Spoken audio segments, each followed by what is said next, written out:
ಇನ್ನು ನೆಕ್ಸ್ಟ್ ತುರುವೇಕೆರೆ ಹೆಂಗಿದೆ, ಅಲ್ಲಿನ ವಾತಾವರಣ ಯಾವ ರೀತಿ ಆಗಿದೆ ಹಾಗಾದ್ರೆ ಗಮನಿಸ್ತಾ ಹೋಗೋದಾದ್ರೆ 2023ರ ವಿಧಾನಸಭಾ ಚುನಾವಣೆಯಲ್ಲಿ ಏನಾಯ್ತು? ಮಸಾಲೆ ಜೈರಾಮ್ ಬಿಜೆಪಿ ಅಭ್ಯರ್ಥಿ ಆಗಿದ್ರು, MT ಕೃಷ್ಣಪ್ಪ JDS ನ ಅಭ್ಯರ್ಥಿ ಆಗಿದ್ರು. ಅಲ್ಲಿ ಗೆದ್ದಿದ್ದು ಕೂಡ ತುರುವೇಕೆರೆಯ ವಿಧಾನಸಭಾ ಕ್ಷೇತ್ರದಲ್ಲಿ JDS ಅಭ್ಯರ್ಥಿ MT ಕೃಷ್ಣಪ್ಪ. ನೋಡಿ, ಮಸಾಲೆ ಜಯರಾಮ್ ಬಿಜೆಪಿಯಿಂದ ಸ್ಪರ್ಧೆ ಮಾಡಿ 58,240 ಮತಗಳನ್ನು ತೆಗೆದುಕೊಂಡಿದ್ದಾರೆ, ಸೋತಿದ್ದಾರೆ. MT ಕೃಷ್ಣಪ್ಪ JDS ನ ಅಭ್ಯರ್ಥಿ 68,168 ಮತಗಳನ್ನು ತೆಗೆದುಕೊಳ್ಳುವ ಮುಖೇನ ಗೆದ್ದಿದ್ದಾರೆ. ಸೊ ಈ ಎರಡೂ ಕ್ಷೇತ್ರಗಳಲ್ಲೂ ಕೂಡ ಚಿಕ್ಕನಾಯಕನಹಳ್ಳಿ ಮತ್ತು ಇದು ತುರುವೇಕೆರೆಯಲ್ಲಿ ಗೆದ್ದಿದ್ದು JDS ಅಭ್ಯರ್ಥಿನೇ. ಸೊ ಮರ್ತು ಏನ್ ಹೇಳ್ತೀರಿ ಅಂದ್ರೆ ಇಲ್ಲೂ ಕೂಡ JDS ಅಭ್ಯರ್ಥಿನೇ ಗೆದ್ದಿರೋದು. ಸೊ ಅಷ್ಟು ಸುಲಭನಾ ಅಂತ? 2008ವರೆಗೂ ಕೂಡ ತುರುವೇಕೆರೆ ವಿಧಾನಸಭಾ ಕ್ಷೇತ್ರದ ರಾಜಕೀಯ ಒಂಥರ ಇತ್ತು. ಅಂದ್ರೆ ಅಲ್ಲಿ ನೇರ ಪೈಪೋಟಿ ಆಗ್ತಿದ್ದು JDS versus Congress. MT Krishnappa ಮೊದಲಿಂದಲೂ ಕೂಡ JDS ಅಲ್ಲಿ ಇರುವಂತವ್ರು, ದೇವೇಗೌಡರ ಕಟ್ಟ ಅಭಿಮಾನಿ, ದೇವೇಗೌಡರೇ ರಾಜಕಾರಣಕ್ಕೆ ಕರ್ತಂದಂತವ್ರು.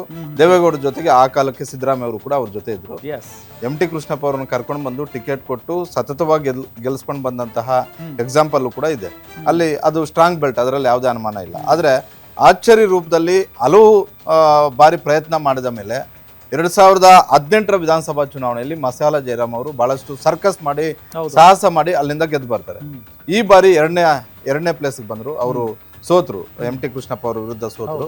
ಆದ್ರೆ ಈಗಲಿಂದ ಚುನಾವಣಾ ಪ್ರಚಾರವನ್ನ ಶುರು ಮಾಡಿದ್ದಾರೆ, ಚುನಾವಣಾ ಕೆಲಸಗಳನ್ನು ಶುರು ಮಾಡಿದ್ದಾರೆ. ಜೊತೆಗೆ ಕೇವಲ ತಮ್ಮ ಕ್ಷೇತ್ರಕ್ಕೆ ಅಷ್ಟೇ ಅಲ್ಲದೆ ಬೇರೆ ಕ್ಷೇತ್ರಗಳಲ್ಲೂ ಕೂಡ ಪ್ರಭಾವ ಇಟ್ಟುಕೊಂಡಿರುವಂತಹ ನಾಯಕ. ತುಮಕೂರಲ್ಲಿ ಏನು ಎಲ್ಲಾ ವಿಧಾನಸಭಾ ಕ್ಷೇತ್ರಗಳಲ್ಲೂ ಬಿಜೆಪಿ ಗಟ್ಟಿಯಾಗಿದೆ ಅಂತ ನಾನು ಹೇಳ್ತಿಲ್ಲ. ಇವತ್ತಿಗೂ ಕೂಡ ಇರುವಂತಹ 8 ಕ್ಷೇತ್ರಗಳಲ್ಲಿ 3 ಕ್ಷೇತ್ರದಲ್ಲಿ ಇವತ್ತಿಗೂ ಬಿಜೆಪಿ ಗಿಡವಾಗಿ ಬೆಳೀತಾ ಇಲ್ಲ, ಮರವಾಗಿ ಬೆಳೀತಾ ಇಲ್ಲ. ಆ ಪರಿಸ್ಥಿತಿ ಇದೆ. ಆದ್ರೆ ತುರುವೇಕೆರೆಯಲ್ಲಿ ಕಾಂಗ್ರೆಸ್ 3ನೇ ಪ್ಲೇಸ್ಗೆ ಹೋಗಿದೆ. ಆ ಕಾಂಗ್ರೆಸ್ ಹಿಂದೆ ಇದ್ದಂತಹ ಕಾಂಗ್ರೆಸ್ನ ಪ್ಲೇಸ್ಗೆ ಬಿಜೆಪಿ ಕಳೆದ ವರ್ಷ ಬಂದಿತ್ತು. ಈ ಬಾರಿನೂ ಕೂಡ ಈ ಬಾರಿ ಸೋತಿದ್ದಾರೆ, 2ನೇ ಸ್ಥಾನಕ್ಕೆ ಬಂದಿದ್ರು. ಆದ್ರೆ ಅಷ್ಟು ಸುಲಭವಾಗಿ ಕ್ಷೇತ್ರ ಬಿಟ್ಕೊಡ್ತಾರೆ ಮಸಾಲ ಜಯರಾಮ್ ಅಂತ ಹೇಳೋದಿಲ್ಲ. ನಾನು ಇನ್ನೊಂದು 2008ರಲ್ಲಿ ಕಾಂಗ್ರೆಸ್ ಇಂದ ಇಲ್ಲಿ ಗೆದ್ದಿದ್ದು ಜಗ್ಗೇಶ್.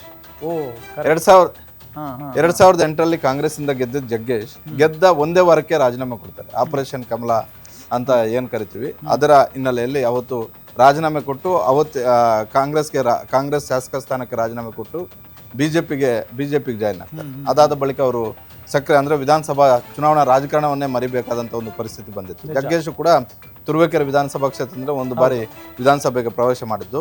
ಮಸಾಲ ಜಯರಾಮ್, MT ಕೃಷ್ಣಪ್ಪ ಅವತ್ತಿಗೂ ರಾಜಕಾರಣ ಹಂಗೆ ಮಾಡ್ಕೊಂಡು ಬಂದವ್ರೆ, ಇವತ್ತಿಗೂ ಹಂಗಿದ್ದಾರೆ. ಇಲ್ಲಿ ಒಂದು ವೇದಿಕೆ ಮೇಲತ್ತಿ ದೇವೇಗೌಡರು, ಕುಮಾರಸ್ವಾಮಿ, ಯಡಿಯೂರಪ್ಪ, ವಿಜೇಂದ್ರ, ಅಶೋಕ್ ಎಲ್ಲರೂ ಕೈ ಎತ್ತಬಹುದು. ಆದ್ರೆ ಇಂಥ ಕ್ಷೇತ್ರಗಳಲ್ಲಿ ಅವರಿಬ್ರು ಒಂದು ವೇದಿಕೆ ಹತ್ತಿ ಕೈ ಎತ್ತೋದು ಅಷ್ಟು ಸುಲಭ ಅಲ್ಲ. ಹೀಗಾಗಿ 2028ರ ವಿಧಾನಸಭಾ ಚುನಾವಣೆಯಲ್ಲಿ ಒಂದ್ ವೇಳೆ ಮೈತ್ರಿ ಆಗಿದ್ದಾದ್ರೆ ಒಬ್ಬರಿಗೆ ವರ ಆಗುತ್ತೆ, ಇನ್ನೊಬ್ಬರಿಗೆ ಶಾಪ ಆಗುತ್ತೆ. ಅಷ್ಟು ಸುಲಭವಾಗಿ ಕ್ಷೇತ್ರ ಬಿಟ್ಕೊಡೋದಕ್ಕೆ ಒಪ್ತಾರಂತ. ಯಾಕಂದ್ರೆ ಹಾಲಿ ಶಾಸಕ MT ಕೃಷ್ಣಪ್ಪ ಅವರು ಇದ್ದಾರೆ. MT ಕೃಷ್ಣಪ್ಪ ಅವರಿಗೆ ಟಿಕೆಟ್ ಕ್ಲೇಮ್ ಮಾಡ್ತಾರೆ. ಹಳೆ ಮೈಸೂರು ಭಾಗದಲ್ಲಿ JDS ಯಾವುದೇ ಕಾರಣಕ್ಕೂ ಕಾಂಪ್ರಮೈಸ್ ಮಾಡ್ಕೊಳಕ್ ಆಗಲ್ಲ. ಯಾಕಂದ್ರೆ ಕಿತ್ತೂರು ಕರ್ನಾಟಕ, ಮಧ್ಯ ಕರ್ನಾಟಕ, ಕಲ್ಯಾಣ ಕರ್ನಾಟಕದಲ್ಲಿ ನಿಮ್ಗೆ ಎಷ್ಟು ಬೇಕೋ ಅಷ್ಟು ತಗೊಳ್ಳಿ ಅಂತ ಹೇಳ್ತಾರೆ. ಅಲ್ಲಿ ಬೇಕಾದ್ರೆ ಗೆದ್ದಿರುವಂತ 2 ಕ್ಷೇತ್ರಗಳನ್ನ ಬಿಟ್ಕೊಡ್ತೀವಿ ಅಂತಾನು ಹೇಳ್ಬೋದು. ಆದ್ರೆ ಹಳೆ ಮೈಸೂರು ಭಾಗದಲ್ಲಿ ಅವ್ರದೇ ಬೇಸ್ ಆಗಿರೋದ್ರಿಂದ ಅಷ್ಟು ಸುಲಭವಾಗಿ ಬಿಟ್ಕೊಡೋದಿಲ್ಲ. ತುರುವೇಕೆರೆ ವಿಧಾನಸಭಾ ಕ್ಷೇತ್ರ ಪರಿಸ್ಥಿತಿನೂ ಕೂಡ ಅದೇ ರೀತಿ. ಅಲ್ಲೂ ಕೂಡ ಸವಾಲಿದೆ, ಯಾರಿಗೆ ಟಿಕೆಟ್ ಕೊಡ್ತಾರೋ ಇಲ್ವೋ ಅಂತ ಹೇಳಿ.